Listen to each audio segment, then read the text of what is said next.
already getting loopy and fun over here. So, all right. We are live on YouTube. We're going to get the show started in 3, 2. Too much time.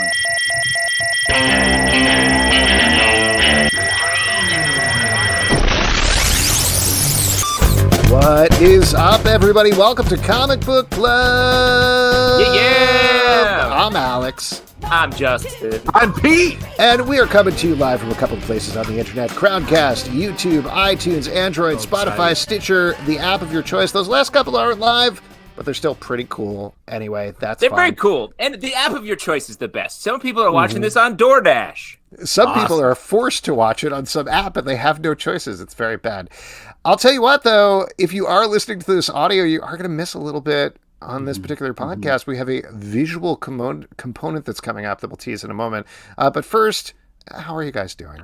What's going on? Well, great. You know what I would like to talk about? I have had a permagrin on my face, and I've had a horrible couple of days, but the only thing that has been keeping me going is yesterday we taped a show that I think is our best work of all time.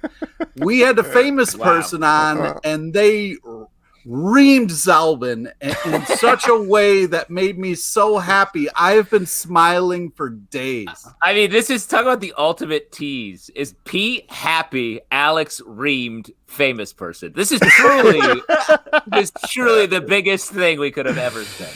Yeah, I mean, I guess as a little more of a tease, we could say you can check out this podcast on the Marvel Vision feed on Friday morning. Even though Loki is finished up, so we are continuing talking about Marvel stuff. So I guess you'll have to see what happened. And you know what? Maybe I had a permagrin because I like getting reamed. Yeah? Okay. Interesting twist. Everybody wins. I don't know.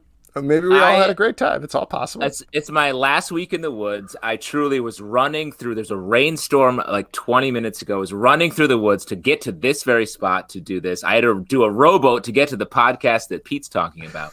Shit's crazy out here. I saw Porcupine yesterday. Wow. Bring it on. Bring the Porcupine onto the podcast. What does it think about the current direction of Marvel Comics? I want to know. No, it's Porcupine from the Spider-Woman series from a year and a half ago. So you guys good character. Yeah, great character. I'd love to get his perspective on things. Great dad. I want to apologize, though. I went to my liquor store, and I was trying to yell through the very thick glass, I need vermouth, and the guy did not have it. And I was asking about a dry gin, and he kept holding up different bottles of gin that they didn't look dry. So I'm not as well prepared as I would like to be for this. Let me ask you real quick. It didn't look dry to you? Like how I don't know what that means, but you want to look at it and get like a nice sandy gin, like one that's like you really see the granules of the gin. That's a dry gin. Listen, we're getting a little ahead of ourselves. You're getting ahead of your skis here, Pete, because we have two guests for you all on the show today, and I'm going to bring them, welcome them both into the stream right now. One of them is the writer of Gotham City Cocktails, official DC cocktail book, André Darlington, and the other one is the official CBC Chef Bret Macris, also officially the chef de cuisine at Cochon in New Orleans.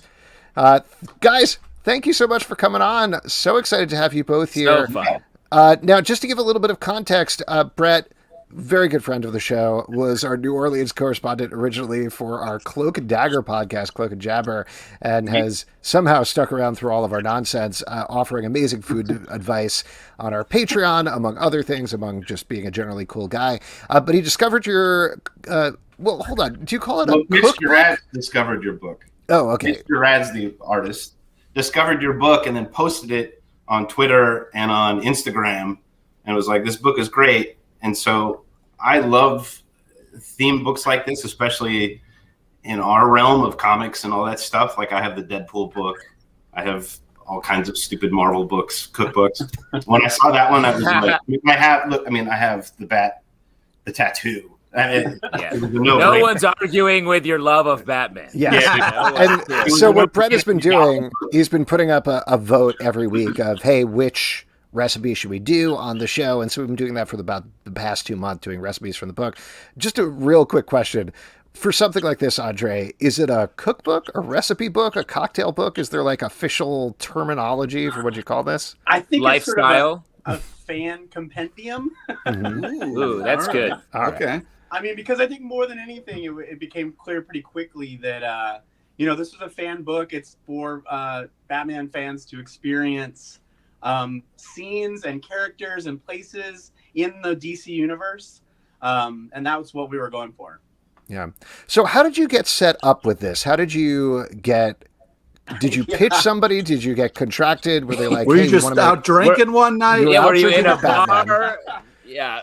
Like all you good should things, do this. With like all good things, it starts with an email that could have ended up in my spam folder from DC Comics reaching out to ask me whether I wanted to write the Batman book. And then we had a phone conversation, and I took about 15 seconds to think about it. I have an agent for my books, but I basically said yes, and I was like, let's figure it out. And then my agent was like, are you sure you want to say yes to Batman? And I was like, it's Batman. Always say yes to Batman. Don't say no to Batman. I'm a comics fan, but I mean, Batman is up there for me. So this was a really easy thing to say yes to. I think I was contacted because I was actually working on a comic book cocktail book with a guy that was an illustrator in the DC universe. And I had put a couple things up online, but it's kind of unclear how I ended up with the phone call completely. Although then we batted back and forth some ideas, and this was pretty interesting. I basically wanted to say yes to it, but I batted back. How much artistic control am I going to get? I'm a food and bev writer by training. I've been around for a long time. I wanted to know how much, creative control I would get. And I said immediately that this cannot be a book that's inspired by, because you can go and Google Batgirl or Batman or Robin or anything and cocktail after it. And you get all these, you kind of get birthday parties and people's ideas of some stuff that would be inspired by. I really wanted it to be as realistic as possible. I wanted it to be something that someone could pick up in Gotham City, that as close as possible to that. Oh, that's cool. Some legal issues with, I don't know if they're legal issues, but certainly there were many cooks in the kitchen on this. It's put out by Insight, which you guys probably know, put out amazing sort of fan books. They've done some incredible Batman books. So I knew these folks and knew that they would do a really good job with a cocktail book.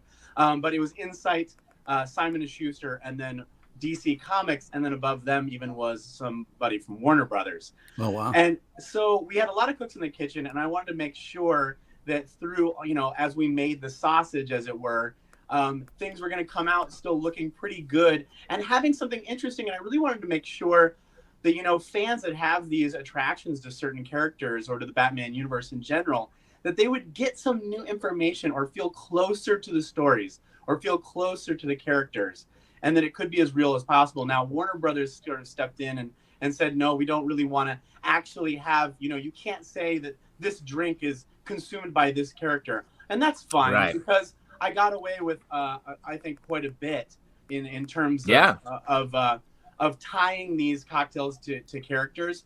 And I got really lucky that way in that I sort of sent them a really ballsy sort of preview of what I wanted to do. And they said, okay, let's do it. Oh, that's awesome. That kind of surprised me. One of the things that is interesting about this book, and maybe I should have mentioned it in the intro more, I assumed it would have been maybe mentioned somewhere else, but I think they really wanted to leave it like this book that you could get there, was that none of the source material I was allowed to use were from any of the movies. So when I signed on, I thought, oh God, I'll just go watch some Christopher Nolan's and, bomb this book out. And it turned out that I went back and reread hundreds of Batman comics. But of course, when you're writing a love letter, sort of like this is, to a city and to the people in it and the characters, that ended up being a really fantastic experience. I was actually surprised at how deep a dive you actually do into this book. With some of the, like, you did a cocktail based on Bane's home island. Like, it's deep continuity. When I drink deep into continuity. Yeah, I went pretty nuts, and I have to say, this is sort of a cocktail writer's dream. in that I was allowed to rely on real world cocktail things that we all sort of know and accept of, that probably happened in the 19th century or 20th century drinking, and take it into this fictional universe. And it was really a dream come true. I mean, some of these drinks just wrote themselves. I think one of the first ones I wrote was the chartreuse cocktail for poison ivy. You know, so I did some just like pairing, you know, what does poison ivy drink? Of course, it's going to be chartreuse, which is this very herbaceous green liqueur created by Carthusian monks, but it just speaks to like vines and you know, botany. So there was a lot of that were really simple. And then there was some direction from Warner Brothers and DC Comics, you know, what about this character? What about that character? But not much. And I always thought it was pretty simple, actually, tying these characters to drinks. Once I sort of loaded up Batman cartoons in my hard drive and and paired them out to these characters. And they let me get away with some really fun stuff, which is I wanted to have even a little more in depth into Wayne Manor and how Wayne Manor, might have done entertaining. And I had a little entertaining guide from Wayne Manor, and they let me put in a little bit of that. I got in Martha and Bruce's father's, their wedding cocktails. There's some fun, weird background That's awesome. they let me do. Mr. and Sometimes Mrs. I went too far, so we had to edit some stuff out. Yeah, with the pearl necklace themed drinks. Exactly. Not as First you drop it. It breaks everywhere. Come on, man. Yeah, I mean, spoilers. Gotham City is a very gritty place, and cocktail history can be really gritty as well. So they really paired nicely, and sometimes they did pare back the grit a little bit. I think I said something about there's a breakfast cocktail, and I was like, well, in Park Row it's covered in blood in the morning, so it's not that far hard. Bloody Mary, kids. Yeah. So they made it a little more PG-13 than that, but otherwise the book really stands as a work, and it was very interesting working with DC Comics, and the editor and the I think the photographer did an amazing job on the book as well. It's making a book like this is a little bit like making a film, in that I'm the writer and I hand in a script and I don't know what it's gonna ultimately look like. There's a lot of fingers in the pot. So when this came back, I was as happy as everyone else to see what a great job they'd done. Yeah. I love the point of view that this the cocktail book exists in Gotham City, because in the real Gotham City they're going to have themed cocktails to whatever like crazy shit is going on in there on a nightly basis, like beer and a shot specials whenever Batman's in the neighborhood, stuff like that. So like that's so cool. I appreciate that. Was there any challenge to the fact that at least as far as I'm aware in the comics, Batman himself doesn't drink? Like sometimes you'll see Bruce Wayne with a drink in his hand, but he's always faking being drunk. So did you figure out any way around that, I guess?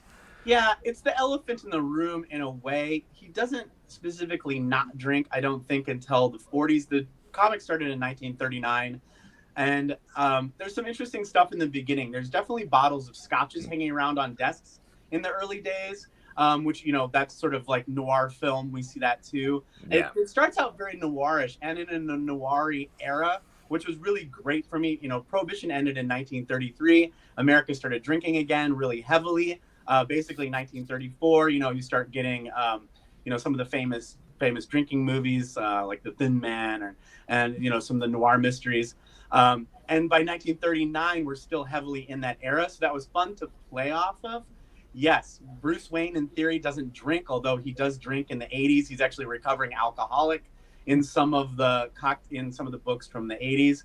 Didn't want to go into that territory either. Yeah.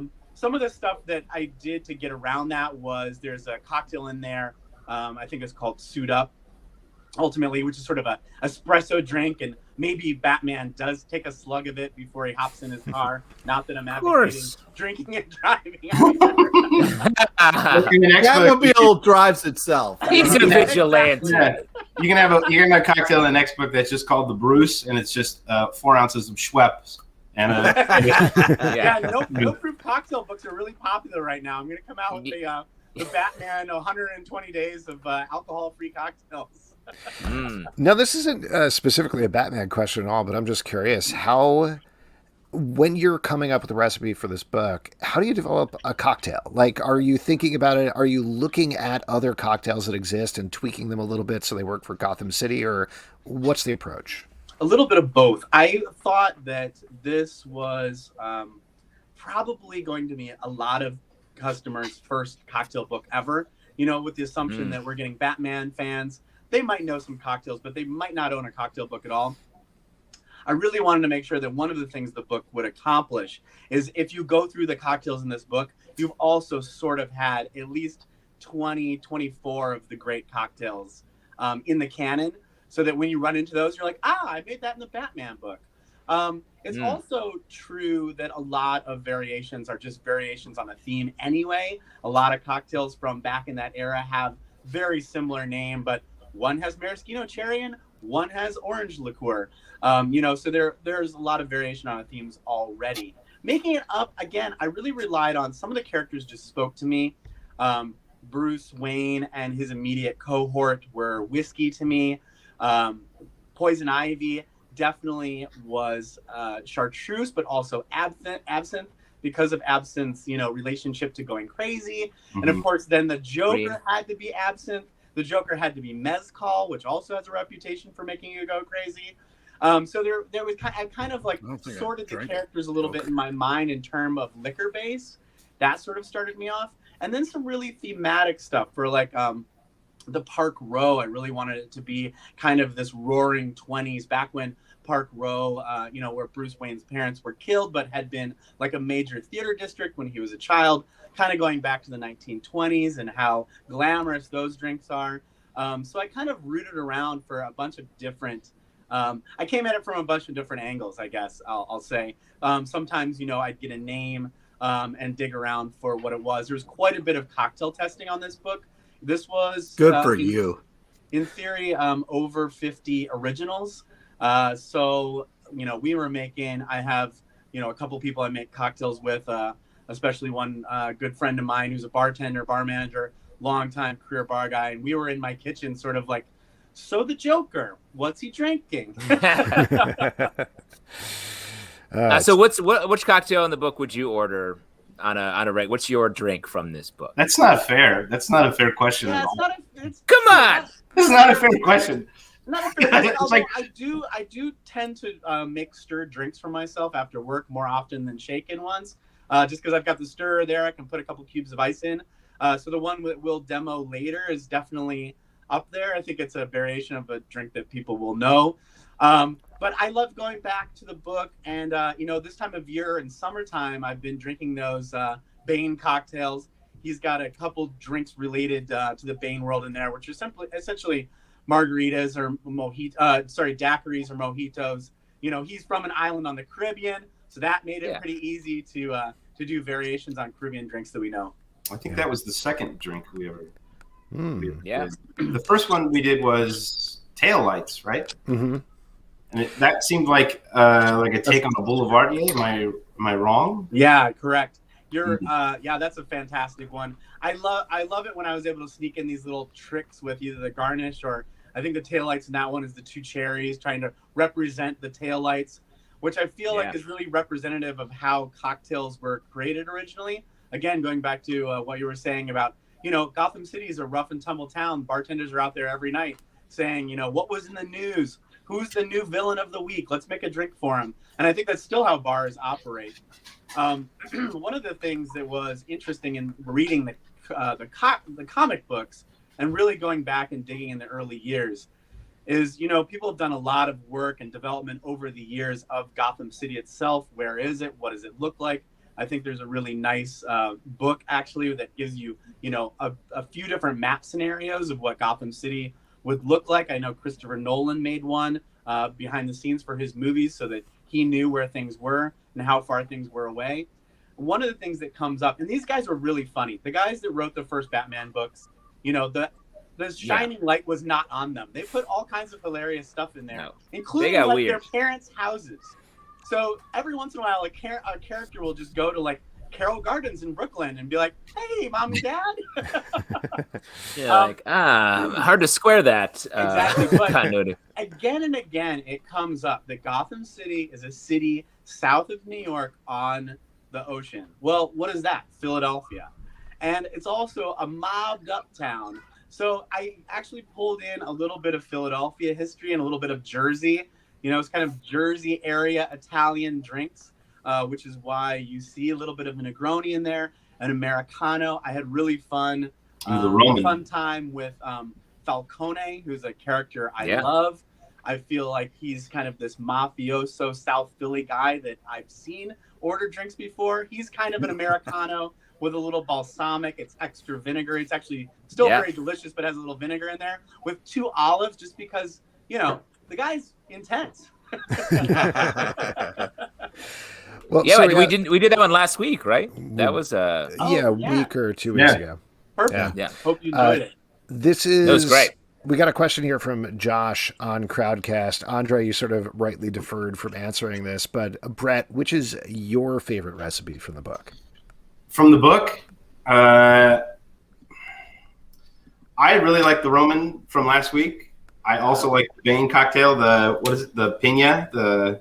I think my favorite is Taillights. Oh, nice. Those are fantastic ones. You're choosing great ones. I mean, I really just had such a good time with this. I really wanted people to enjoy the cocktails and make them approachable, which is a word I hate, right? But, you do want to make it not too hard and not have too many crazy ingredients for people. I did rely on, a few things like limoncello, which are a little unusual, but again, kind of goes to this kind of ready-made, a lot of the drinks in Gotham City, we assume that unless they're tied to fundraisers, these are not necessarily fancy drinks. These are thug drinks, right? These are criminal drinks. Also, the good thing about it is there's a pretty good balance in the book of pretty easy. Like you could make this if you like cocktails, you're going to have some of this stuff at home. And then there's some little more advanced stuff that you can get into. Like I had a small tutorial on how to smoke a cocktail in the paper in Slack. We did the smoke pellet 2 weeks ago. That was amazing. That was really awesome. That was fun. So I appreciated that you did have some more advanced stuff there, little shaking egg whites and that sort of thing with some of the cocktails. It was great. But yeah, it does seem, to Bret's point, certainly as we've been doing this over the course of 2 months, I've had to expand my liquor cabinet just a little bit. But at the same time, it's fun, and it's fun to have the stuff around. Like we made the one with Ancho Rays, which was the one that had Ancho Rays, and made a bunch of margaritas with that also. So good. So it's nice to have that around. Right? I never would have thought of having that, so it's great. Why don't a lot of these liquors, once you have them in house, you end up, sometimes they sit on the shelf for a couple months, but you always end up going back and, putting it on the, many of them are just good on the rocks. But Ancho Race, a little top off of Ancho Race in so many cocktails is great. You can put it on an old fashioned, you can put it in a Manhattan, especially these days when, we all like a little spice, and instead of, muddling jalapeno, you can just reach for a bottle and throw a little bit of that in there. Yeah. Well, to that end, why don't we get into our demo portion tonight? As we teased, we're going to do something the appropriately named the Gotham City cocktail, or just the Gotham City. No cocktail after it. I don't know, but cocktails implied. Cocktails implied. Okay, there we go. So, Andre, I'm going to turn it over to you to lead. Bret, I know you have everything set up there too. As I mentioned, I have everything very awkwardly set up here, and Justin, you have. I am have some woodland creatures bringing you things, right? Yes, I'm at my mom's house in way upstate New York. I have a porcupine who's going to be handling the stirring. I raided her liquor cabinet and pulled some approximations. So I'm going to be drinking the country version. Yeah. But Andre, take it away. Yeah, let's kick it off. So Gotham City is again an example where I'm trying to sort of state. One of the interesting things I wanted to do in the book was make Gotham City a city we kind of know, a universe we know a little bit. I basically created an entire cocktail backstory for the city, basically saying Gotham City was so dirty that Prohibition never really came there. Bars in the Narrows never really closed. Nice. Yes. So that's why you end up with some of these drinks that have a little more oomph than they otherwise might. Gotham City is essentially a variation on a Manhattan. Manhattan is itself actually a group of drinks. It just happens to be the most famous of them, named after the boroughs of New York. The Bronx is another one that's kind of famous, but actually all of the boroughs have a cocktail. The Gotham City, often Manhattans base themselves on cherry. You'll see maraschino cherry in there. And Manhattans are typically these days based on rye whiskey. One of the interesting things is that for a long time we didn't have a lot of good rye in the U.S. It's really come back in the last 10, 15 years. So rye would have been, rye was basically the liquor of the East Coast, and bourbon was the liquor of the Midwest to a large extent. We had a lot of rye growing east of the Appalachians, and it was kind of America's first whiskey had a lot of rye in it until we got into the Ohio Valley and started growing corn to the extent that we did. Maybe too much backstory for people, but Manhattan's an interesting I love drink, it. For that, an interesting drink for that reason. And I based this on, I said, all right, we're thugs, we're Gotham City, we're a little bit more hardcore. One of the things I know from many communities that are either in Brooklyn, Bronx, or Philadelphia, which is sort of another borough, is that people are making their own hooch. And often they're making limoncello, which is something that I think probably this whole eastern seaboard probably has somebody's limoncello in the basement or the refrigerator. So I thought, let's use that as our sugar so we don't have to add simple syrup to cocktails. And I do it a couple times in the book. So basically, you can take whatever limoncello you like, or if you're one of those people that make your own or have some from a friend back in the freezer. I believe we're doing a 1/4 ounce of limoncello. And just to show the items, I'm going to do a jigger. I'm going to eventually put it in this cocktail glass or coupe glass, Very they nice. call it. I have a bar spoon. These have come way down in price these days, so you can get one probably 10, 20 bucks. Back in the day, they were a lot more expensive. You can, if you're at home, you can use a chopstick. It really doesn't matter. I'm going to use my finger. Chopstick. And then I have a stirring glass. Mine just happens to be metal because I can take it on the road or go camping, and I like it. But yep, a mug, a glass, those beautiful glass stirring vessels that people see these days. Again, those have come way down on price. So out on the internet, they're 15, 25 bucks and getting one of those. So we can go the smallest ingredients first. I'm going to do like a 1/4 ounce of limoncello. And sorry, do you want to put the ice in the mixer first, or do you want to put the ice in second? Yes. Let's put the ice in the mixer first, so that we're not splashing all over our desks. Yes. Our laptops. I actually wanted the same thing. Nice.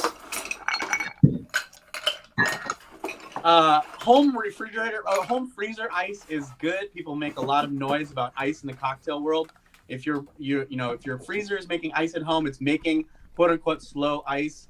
We had a war with restaurants that were using those big, blown out cubes. The idea in the 70s, 80s, and 90s was to make ice as quickly as possible that took up the most amount of surface area so that you got a larger looking drink. But your ice at home is fine unless it's been, unless you have a bag of stale shrimp sitting on top of it, in which case you want to make new ice. Ice is a huge part of cocktails. Or you need to make a new cocktail. Yeah, exactly. It could be delicious with the right, with a little Mekong whiskey and some Thai basil. But yeah, you just want to make sure it's fresh. I use one of those silicone trays. A lot of people do. I love those. It makes fantastic ice. So we're gonna add a little limoncello. I think we're just doing a 1/4 ounce of that. Mm-hmm. And then we are adding some sweet vermouth. I'm going to use some Dolan. Oh, that's what vermouth is. All right. I've been using Berto, which I really like as well. What is vermouth? Excuse me? What is vermouth? I went to a liquor store and they were like... Yes, what is vermouth? So vermouth, just in case people don't need a little refresher on it, is basically aromatized wine. And I do like to remind people that it's aromatized wine because a lot of people pop open their vermouth, make a couple of Manhattans or whatever, and then they leave it on top of their refrigerator or microwave for months and don't see it again. That's the same as leaving a bottle of wine on top of your refrigerator, opened and hot. So your your vermouth basically starts dying the moment you open it. It will last refrigerated for probably 3 weeks. So that's why I like to buy a smaller bottle of vermouth, because you have less surface area for the air. It aromatizes a little slower. Now, do you need to go throughout the vermouth you have in your kitchen? Maybe, but probably not really. A lot of the cheaper brands know that you've left it on top of your oven, and they're sort of created, or left it on top of your refrigerator, and they've sort of created that flavor. And that, some of the common vermouths you have taste a lot like oregano and black olives, which can be good in a Manhattan. Depends, with pizza or spaghetti or something. That's fantastic. Dolan's a little lighter. It's a very high quality vermouth that everybody can get across the United States, which is why I use it quite often. We're going to do a half an ounce of that. So there is make it double because the show is an hour.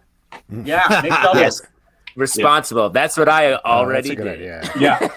It's kind of like in an airline when they say that you have to put the mask on yourself before someone else. Like, make sure you make yourself a drink before you make someone else a drink. 100%. I love the idea that this is what happens every week. We're not a comic book show anymore. We just make cocktails. And then you have ounces of rye whiskey. Yes. Bourbon works here. All right, we're on the same page. You got a little sad. Look at you guys. Well, you're a NOLA guy. Maybe that was subconscious that I grabbed. That Sazerac has their own restaurant here in New Orleans. Oh, really? Yes. Though I really like Templeton if I'm drinking rye, but I don't have any rye, so I have Woodford Reserve that I'm. Woodford Reserve. All right. That will be tasty. I love Old Forester.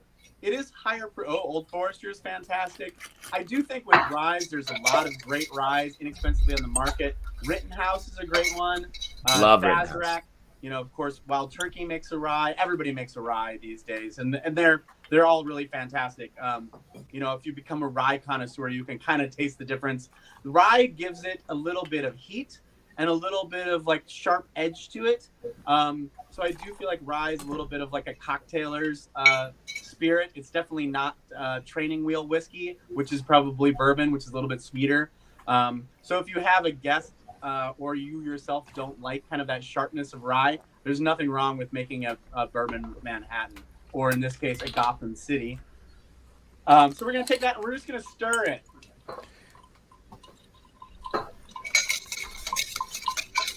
And are we in the recipe? There are bitters. Are we adding bitters or? Yes, let's add bitters. I couldn't remember if I did it as a garnish at the end or in it, which is sort of half one, a dozen of the other. Yeah. Let's go ahead and add a few bitters. I have Angostura. You can use anything. You could use Thomas. Is Fee Jerry Brothers Thomas. Okay? Yes. Yep. Okay. No, it's not okay, Alex. You've messed this up. Give up. It's over. I'm logging off. I'm logging Throw off. that in the garbage. Throw it out.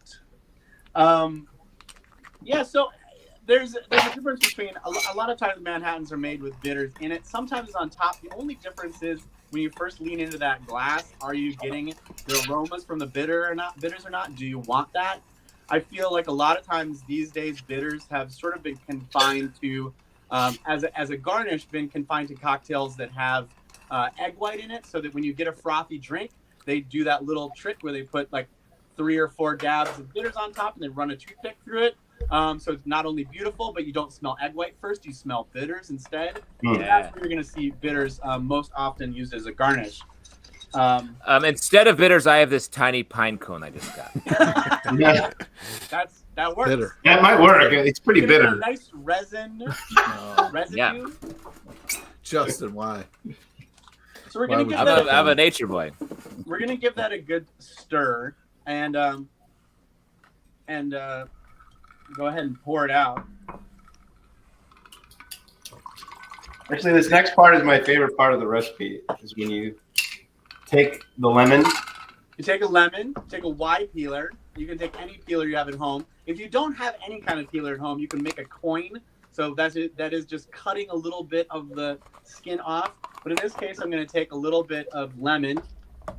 And the oils on the lemon rind are on the outside. So with the outside facing out over your glass, give that sucker a little squeeze, like so. And when bartenders do that, what you're seeing is them expressing the oil over the top of the drink. My favorite part is the discard. Yeah, and then you discard. So I'm kind of into the discard in this book because a lot of the recipes at that time do discard. A lot of times people drop it in the drink. For a while, there's a little back and forth on whether it's so like rich. It's so there though. It's lovely. Yeah, that's very good. Delicious. Wow. I will tell you as we've been over the past couple of months or so doing these drinks, I never used to do the garnish before. I never used to do the lemon peel or the grapefruit peel or anything like that. No, you used to do sour candy, right? Yeah, I used to use like sour candy or Reese's peanut butter cups, that sort of thing. No, but it really does actually make a big difference. Like there's a reason. I know this has completely turned me around, this experiment that we've been doing, because I know it's kind of funny because you sit at a bar and you watch a bartender doing that and you're like, oh, it's some hocus pocus. It looks cool. I kind of understand it. But then when you go home and you make a martini for yourself and you try it and you think, why is this just not popping the way it does? This tastes bad. Yeah, and then Why? you stick just a little bit of expressed lemon oil on top and it really opens up the whole drink. It really opens up the alcohol. So yeah, it turns out that, I always like to tell people to think of their garnish first because so often, certainly when I started making cocktails, you make the whole drink, you run around, you try it, and then you think, shoot, do I even have a lemon? I don't even know if I have a lemon. So it's like always have that. And, it's just something that chefs do too. Basically for cocktails, you can have a mise en place, right? You set everything up and get everything out and going. Exactly. Something that chefs know. Luckily in the cocktail world, we don't have to have. I have a discard bucket over here too. Yeah. Wow, this guy's a pro. I find that it sounds like it's a hassle to set up in advance and even, have simple syrup in a squeeze bottle and that kind of stuff. But actually it takes all the headache out of your cocktail hour. So let's say on Sunday night, if you're really thinking ahead, Sunday night, you could set up kind of the stuff that you want to drink during the week. And at 5 o'clock, instead of having to hunt around for lemons and make simple syrup and all this stuff, you can just make yourself a drink in 3 minutes flat or less, which is pretty nice. Now, something that people might have seen as we were flipping through some of the pages here on the broadcast, but people on the audio podcast might know, is beyond drinks, you also have food in the cookbook, the book, I guess cookbook. And Bret, you made a couple of the items, right? Do you want to show them off? But let me just say, in all honesty, until like last week, I forgot that you had food in the book.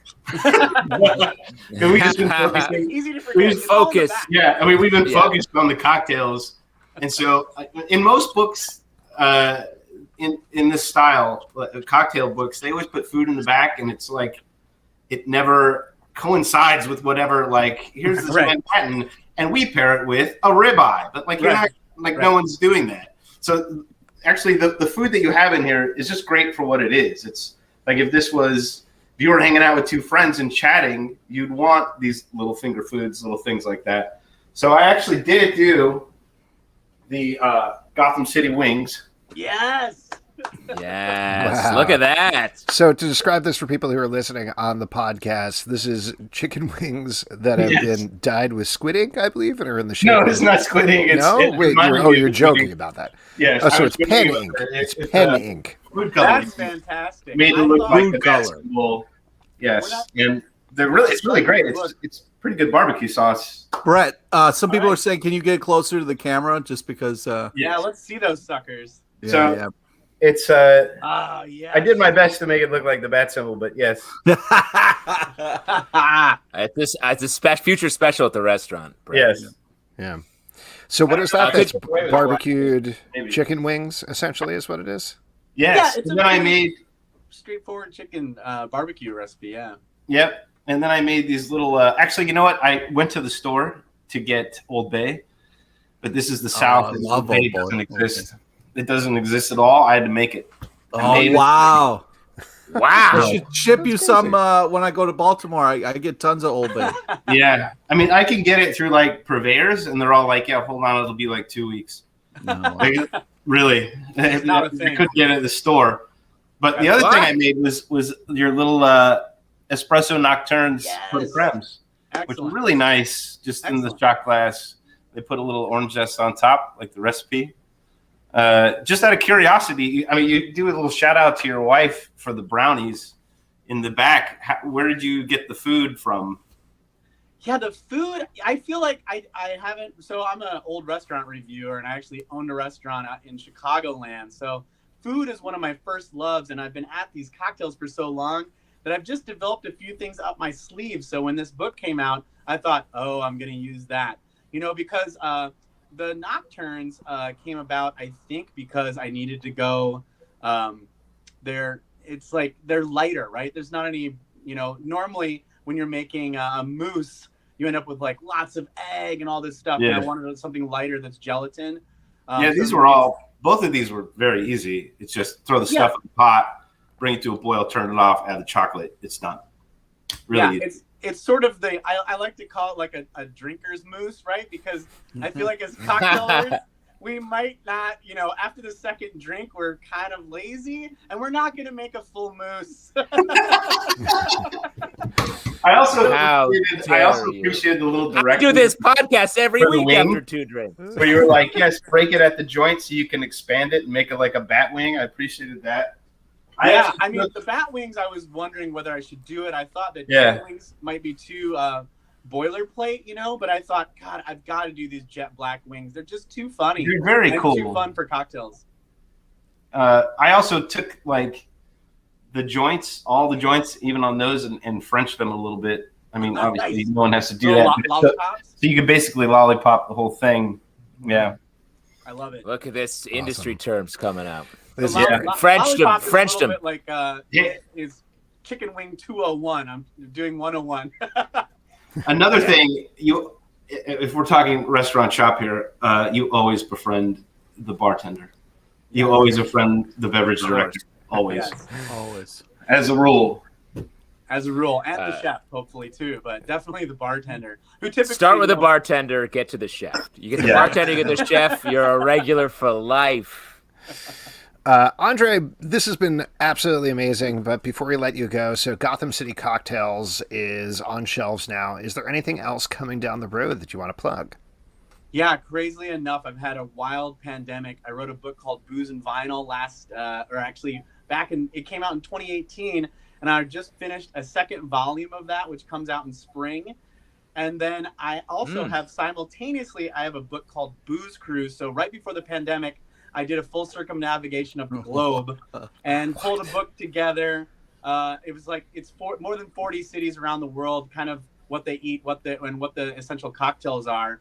Wow. So I've got that going on, and then I'm currently working on a global cocktail food book, which comes out in fall 22. So all of that is, all of that stuff going on. It's all at andredarlington.com. I have a newsletter. Keep up. My next newsletter will include this and links to that. Yeah. Yep. So that's always happening. It's a great way to stay. I'm just trying to stay more in conversation with people. I feel like during the pandemic, cocktails became this way that people came together over Zoom and formats like this to have a little community after it was taken away from us, sadly. So it's just a way to the newsletter and the website and stuff is a way to keep the conversation rolling with people. And Andre, where are you based? I'm actually in Philadelphia.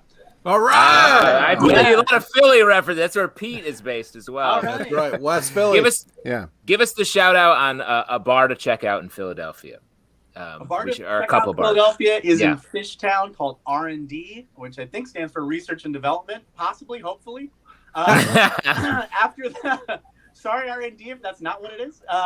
If it's Renee and Desiree, but I think it's development. 2 great names. Yeah, both work. Exactly. R&D has collected a lot of the great bartenders in Philadelphia after the pandemic here.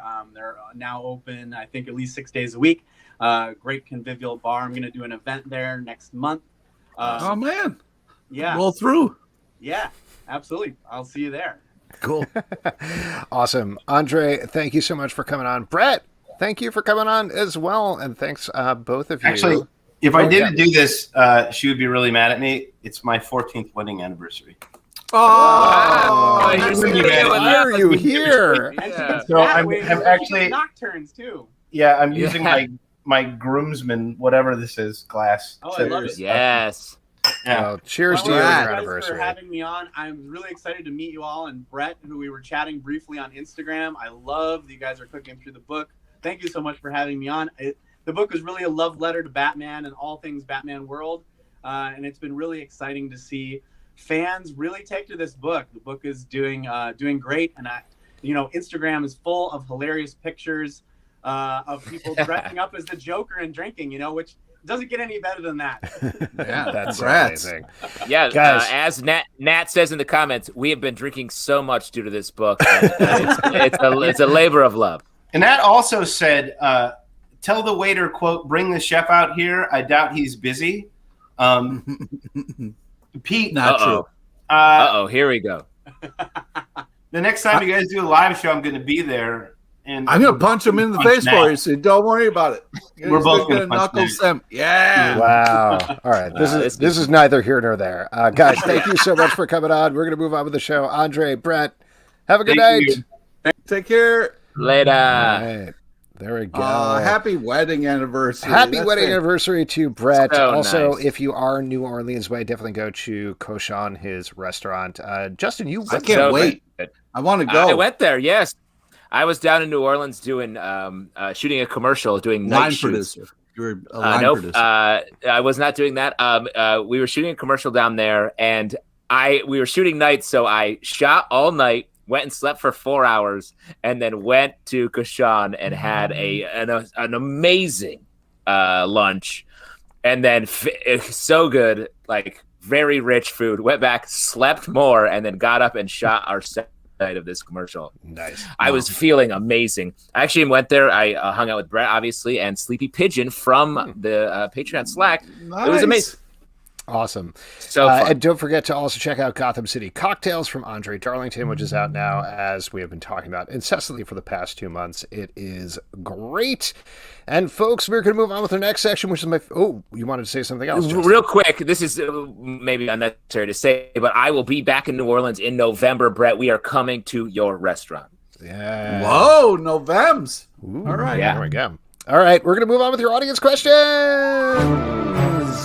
And for audience questions, this is pretty straightforward. You guys know how to do this. You can drop a question over in YouTube, or if you're over on Crowdcast, you can do it over and ask a question. But I'll tell you what, guys, before we get to the audience questions, I loved learning about all these fancy cocktails, but I'll tell you what I don't like. Do you know what I don't like? Cocktails. You know, when you're like, your pubes get too long, and it starts to look like you have like a furry tail going on down there. I don't like that. Yes, I hear you, Alex. This is good. That was a good transition into this. There's no doubt about that. Because here's the thing. I know what you mean. It makes total sense to me, as I was saying. That's why I use the Performance Package 4.0 from Manscaped. Inside, you'll find the Lawnmower 4.0 trimmer, Weed Whacker ear and nose hair trimmer, Crop Preserver ball deodorant. So happy to be saying this here in the woods. Crop Reviver toner, plus 2 free gifts, boxer briefs, and a shed travel bag. Cool. Look, should you be drinking and trimming? Maybe not. But if you do, the brand new Lawnmower 4.0 features a cutting-edge ceramic blade to reduce grooming accidents thanks to their advanced skin-safe technology, plus a 7,000 RPM motor, a new multi-function on-off switch that can engage via travel lock, and it gives you the ability to turn on a 4,000K LED spotlight on and off when you need a more precise shave. That's one time I cut my whole dick off. Okay. That's Manscaped specifically asked us to say that. Good news, the lawnmower is also waterproof in case you drop it in your drink. This package also comes with a Weed Whacker, which uses a 9,000 RPM motor-powered 360-degree rotor dual blade system. That's technology. This nose and ear hair trimmer provides proprietary skin-safe technology, which helps prevent nicks, snags, and tugs in those delicate holes. Okay. No dick at all. You know that line in Ghostbuster where they say this man has no dick? That was based on my life. True story. Yes, a lot of Ghostbusters is based on your life. You had that big fight with that librarian, right? You know Yeah. Plus, you're going to get the Crop Preserver Ball Deodorant and Crop Reviver Ball Toner and Manscaped Boxers and the Shed Travel Bag. You'll be saying goodbye to cocktails and hello to cocktails with no space between the two words, just to be clear, in no time. Ray, if someone asks if you're a god, you say yes! Oh. There you go. Get 20% off plus free shipping with the code FANSIDED20 at manscaped.com. That's 20% off plus free shipping with the code FANSIDED20 at manscaped.com. Achieve pubic glory this year. Not a term I use a lot with Manscaped. with Manscaped.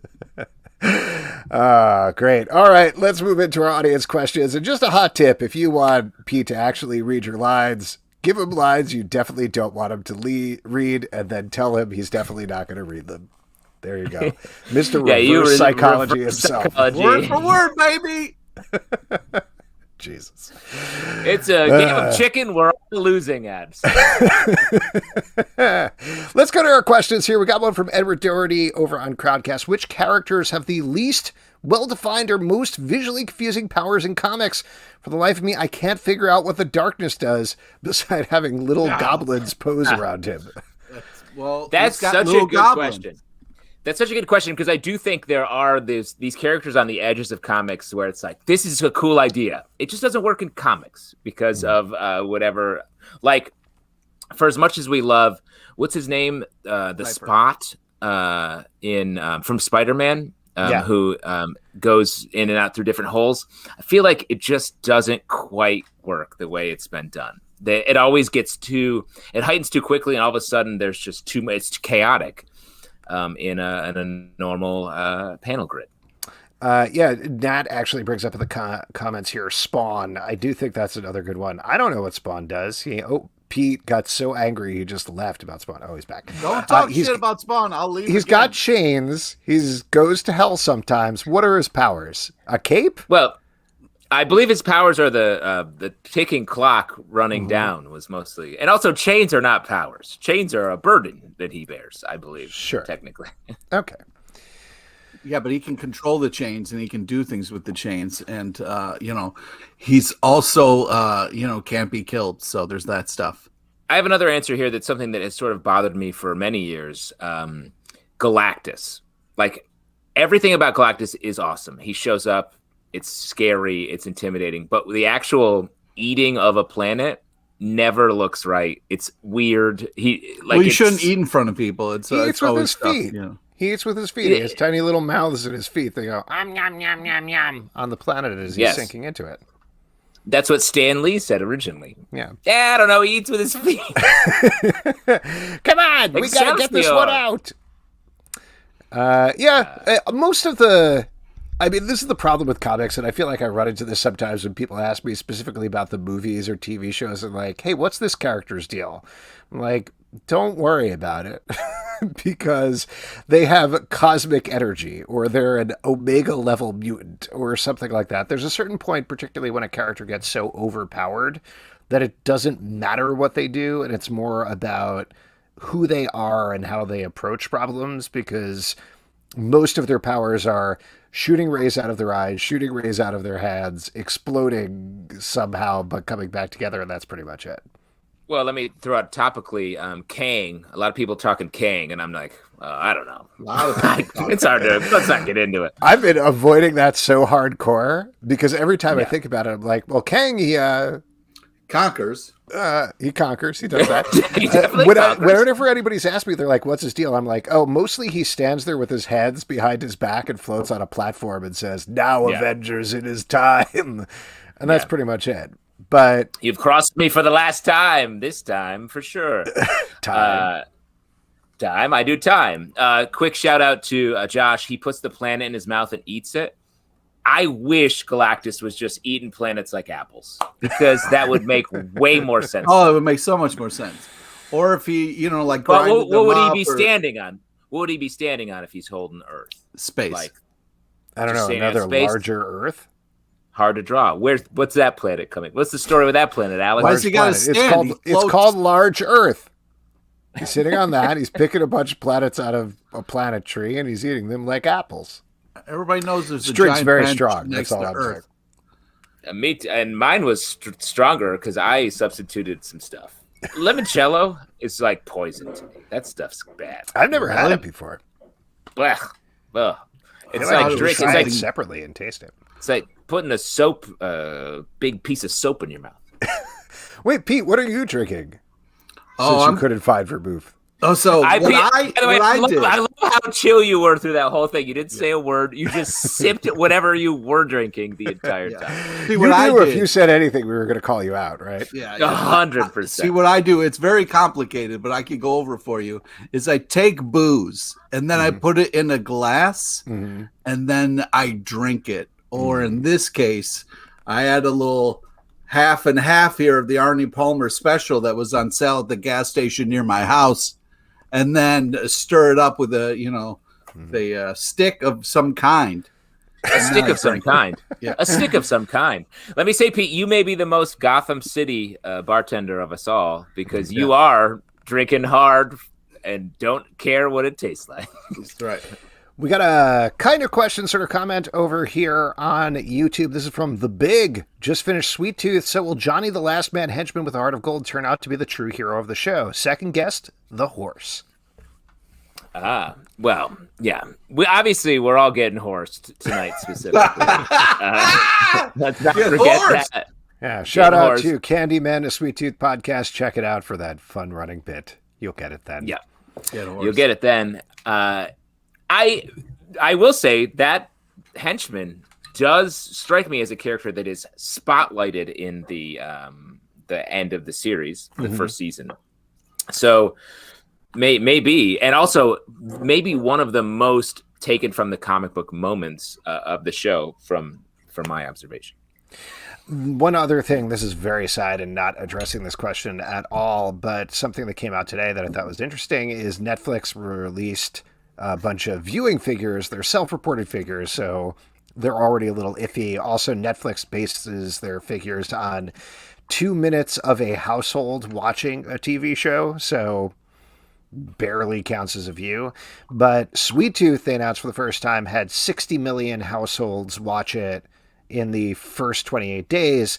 That's compared to Shadow and Bone, for example, that was also in a very similar period in the first 28 days, did 55 million, and that was picked up. So I feel like I've certainly been wondering, why hasn't Sweet Tooth been picked up for a season 2? And if you go back and listen to our podcast, we were lucky enough to talk to Jim Mickle, the showrunner, and Amanda Burrell, the executive producer. We have separate podcasts for them. They are gung-ho on doing a second season. They were ready to go back in June when we talked to them. Yeah. It's been well more than a month at this point. So hopefully there's going to be an announcement soon. Yeah, let me throw this out. They could be already working on it before they announce it. Like, yeah.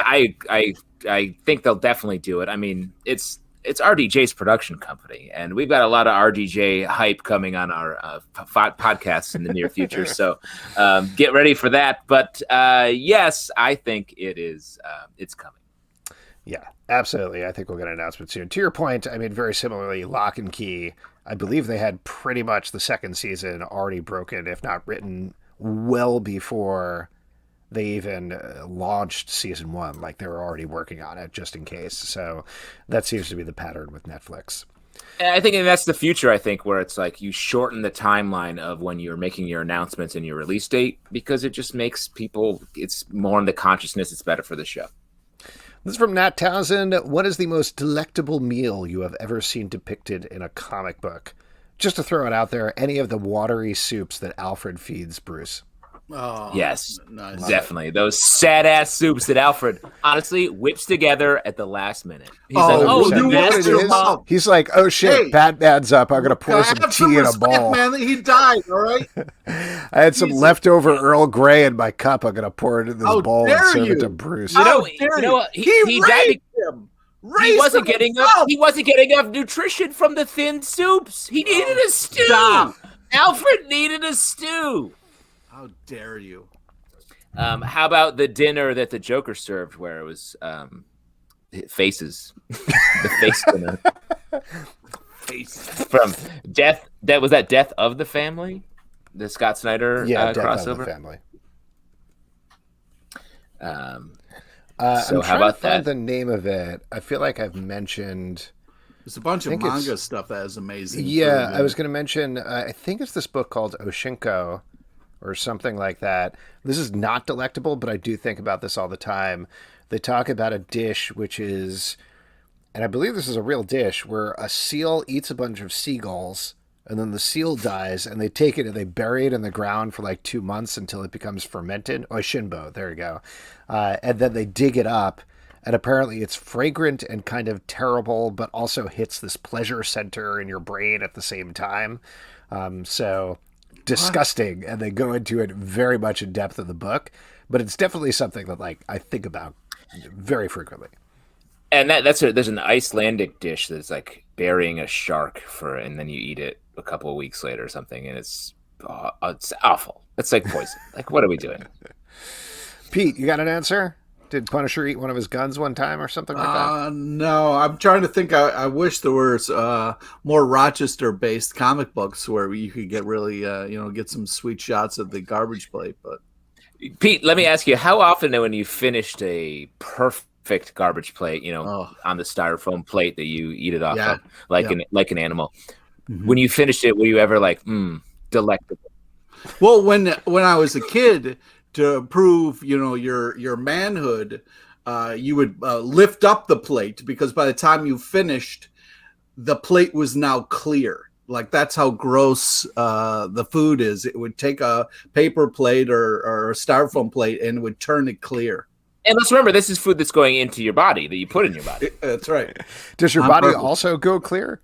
No. Yes. That would be cool. That would be fun. You can see. For years, you can see right through Pete. You can see right through Pete.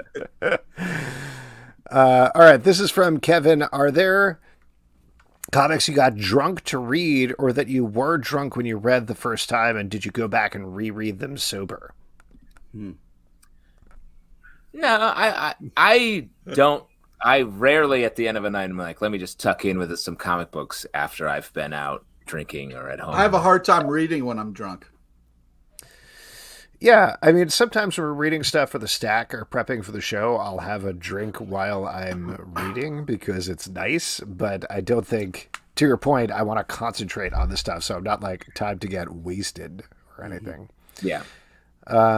I feel like I mentioned this, maybe I just mentioned this on Twitter and not the show, when there was all that stuff going around about the new 52 a couple of weeks ago, very weirdly, but before the new 52 launch, they being DC, had an event for press near Midtown Comics, which was like the official launch party, signing Jeff Johns and Scott Snyder and everybody else were there, Jim Lee, and they took over a very small bar like down the block. I don't even remember exactly where it was, and had press people there. They had all the new 52 comic books and an open bar. Oh, wow. And we just sat there for like 2 hours just so we could read through all the books, and it was nobody talking, everybody drinking. Every once in a while somebody would be like, this one's good, you want to read this one? I'd be like, sure. And that was the most conversation we have. Awesome. So I might have gotten like a little tipsy there, but that's it. No, that's my story about drinking in comic books. There you go. That sounds like a weird evening, if I may say. Ultimate party, I think, frankly. Reading comic books, drinking, not having to talk to anybody, delightful. In a public area, then taking the subway home, dream. Times Square, love it. Nick Grayson says, what planet would you eat? Oh, great call. This is a trap. All right, is anybody going to fall into this trap? Yes, this is a trap, and I was about to say it to avoid it, but you're right. You're right, Alex. We'll avoid the trap. Let's not fall into that trap. Pete, what planet would you eat? It's not. They're not all a trap. There's one specific planet that's a trap. There are a lot of other planets you could eat. Like, for instance, I feel like Mercury is sort of like a spicy, very caliente, muy caliente planet. Yeah, and Mars, Jupiter's like too much. Yeah, Mars is probably like a little juicy because it's so red. I hope it would have a nougat center. Oh, yeah, probably. You know what, Pete? Put the nougat shit away. No, man. Don't you fucking start hating on my love of nougat. Your life is chasing nougat. Just get it. Oh, there's nothing like nougat, dude. Nougat is available. Yeah, that's why you didn't like that John Carter movie, because you didn't find the nougat in the center of Mars. Yeah. John Carter, man, what a movie. I came out of that movie and I was like, this is going to be some kid's candy bar. This is the tastiest movie I've ever, a generation. Well, I guess Uranus. Oh, French class. All right, I love a trap. We got last one from Luana, which is I feel like this is a very private thing for Pete. Which is a better movie, The Incredibles or Shrek? Were you arguing about this earlier today, Pete? Yes, we were. We've been arguing about this for days. Wait, hold on. What side did you fall on? Because here's what I'm going to get. Well, let me guess. I am so mad right now. Okay, here's my guess. Pete just left. My guess is that Luana, just based on age, said Shrek, and you said The Incredibles. Is that right? Yeah. Luana's wrong. Shrek is trash. Fuck sucks. Shrek, I say. Sucks. No, Shrek never say. Hey. Bad movie. Bad girlfriend. Right bad boyfriend. Bad life. Stop what you're doing right now. You're all bad people. Bad. I have to go back, and you assholes are done here, so please stop. Obviously, we're just kidding. Oh, Pete. Obviously, we're just kidding. But I would 1,000,000% Incredibles over. Yeah. I do this show on Wednesday nights called Characters Welcome, and one of the other hosts of that show is obsessed with Shrek, and we get in fights constantly about Shrek. It's a terrible movie. It's disingenuous. It casts stars at the expense of actual voice actors. The animation is terrible. Ooh. The animation is also sparse. Like, this has bothered me since that movie came out, that it looked like it was badly rendered. It was characters wandering across bare backgrounds with no characters and no life to it whatsoever. The jokes are callous and dumb. Yes. The only thing good Donkey! It's like nails on a chalkboard. The only thing that's good about it is the enduring Smash Mouth All-Star jokes. Like, that is it. That is the one thing that I enjoy out of Shrek. Wow. And not even the song, the jokes. That's it. I'm so sorry. I'm so sorry, Luana, that you asked this question. And we're so... it was of his time. It was callous. Luana says it was of his time. No, it was David Katzenberg trying to outsell Disney, and then, like everything else, crashing and burning an entire industry. There you go. Wow. His name is Lord Farquaad. He's saying fuckwad. He's saying it's not even bad. A funny joke. It's not good. It's weird. Terrible. All of those movies are terrible. All the Shrek movies are terrible. The Puss in Boots movie is terrible. Shrek 4D, the thing I saw at the zoo one time, bad. Oh, you saw it at a zoo? That's fun. Sure. Yeah, it's good stuff. Incredibles, great movie. You know what I like to do at zoos? Go watch a movie. I usually... Are there other places to see a movie? The zoo, the aquarium, those are the places that I go. I can't wait until things really open up again so I can go see 4D movies. Sorry, caged animals. I'm here to watch a big TV, which is what I do at home also. Yeah. Live your life. Sorry, live animals. Oh, boy. Well, I'm sorry your relationship is over, but so is this section, audience question. What a great question to ask after we've all definitely had a cocktail, at least tonight. And we're going to move on to our next section, which is trivia. And for that, we're going to turn it over to Pete LePage. And on this episode, once again, we got it open. Get back to you. Pete? Okay, great. So this is the part we give back to you, the lovely audience. It's an opportunity to win $25 free in the form of a gift card to Midtown Comics Online, because if you had $25, you go get some comic books. All we need is a first hand up. On either the two. Yes, you didn't explain this part. So we have been putting out to book people for trivia this week. Nobody did have hands up. Kevin has hands up, which I feel like is going to turn out very poorly for us. That's a trap. It's a trap, like many things on the show. It's we are Uranus. going to invite him into the stream. Speaking of traps, real quick shout out to Liwana's comment. Wow, Pete gets to sleep on the couch. Now that's incredible. Kelvin, welcome. How are you? All right, and I'm just going to say right up front, I am donating the prize to Ben and Beer Cat. Oh, that's nice. In honor of their engagement. That's great. Oh, nice. Yeah, It's cool. That'll pay for the wedding. Lovely frogs and stuff behind you there, Kev. Oh, yeah. I brought another set of puppets if you guys wanted to. These are from ThinkGeek. So the characters, the Mario characters and the Potu. And then these are my frogs. And the T-Rex I forgot to mention last time with the Folkmanis puppets. Let me ask you, what does that light switch go to? The ultimate puppet. There it is. All right, Pete, take it away. All right, here we go. Today's trivia is on topical comic news and a small nod to the legend Biz Marquee. Nobody beats the Biz. Rest in peace. Please listen to all three options before making your selection, Kev. Here we go. In the new series, Spider-Man Beyond, Spider-Man is teaming up with whom? Is it A, Ben Reilly, B, the Beyonder, or C, Nick Cannon? So it's either A, which is the only one that really makes sense, or it could be B. I'm going to go with A. Correct. Woo. All right, here we go. Question number 2. Which character is coming back in Thor number 18 in October? Hint, cameo. There's a cameo in the Loki TV show. Is it A, Alligator Loki, B, Frog Thor, or C, Rosario Dawson? So it is either A, unfortunately, or it's B. Hey, I'm a fan of Frog Thor and Alligator Loki, but I'm going to go with B on this one. That is correct. I also agree with that statement. I'm hoping to get both of them, but right now we're only getting Frog Thor. Here we go. Last one.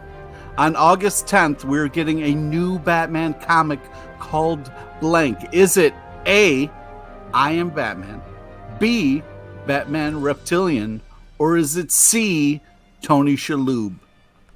So it's either A, I'm Batman, or is it C, or B, Batman Reptilian. Don't pick B. I'm going to go with, no, it's Men in Black 2. Yes, you are correct. And I'm gonna go with A.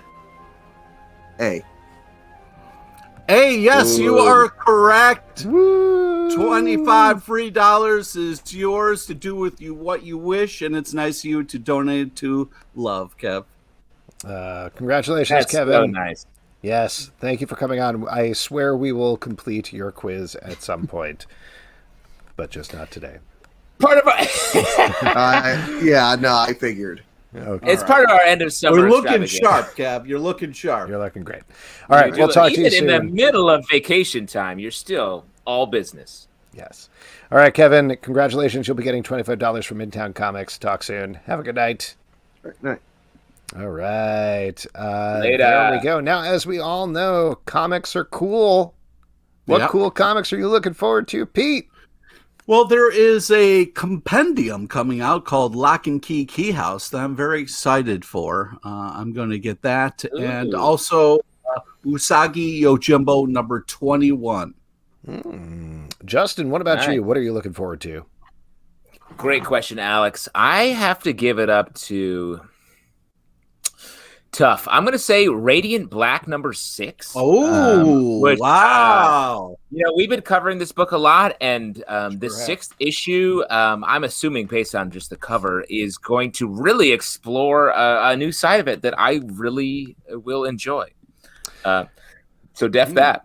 Judging a lot by the cover. I'm very interested by Superman and the Authority, #1 from DC Comics. That's Grant Morrison coming back to Superman. Mikel Janin on art, who is always fantastic. It's already out in stores, so people have probably read it, or at least some people have probably read it. But that definitely was #1 on my stack, so I'm excited to check that. All, or some of those, are going to be in the Stack podcast coming out of the Comic Book Club feed.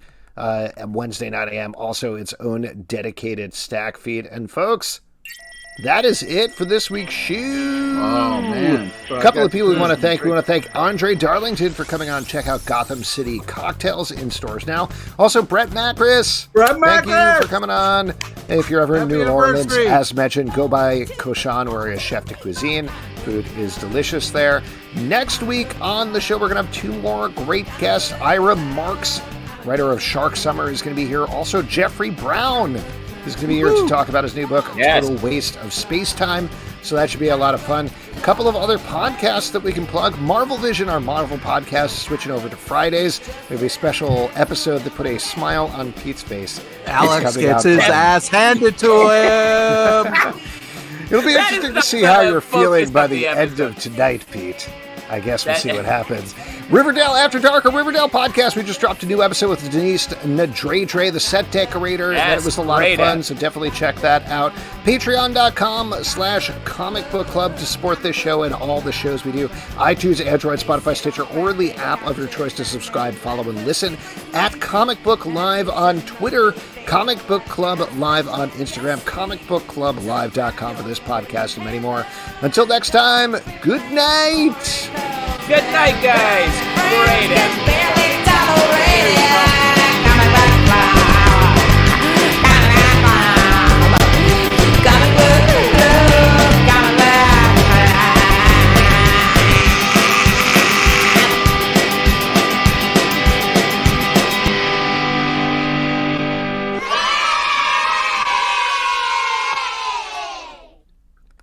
Thanks, everybody. Have a great night. Check it next week. Later.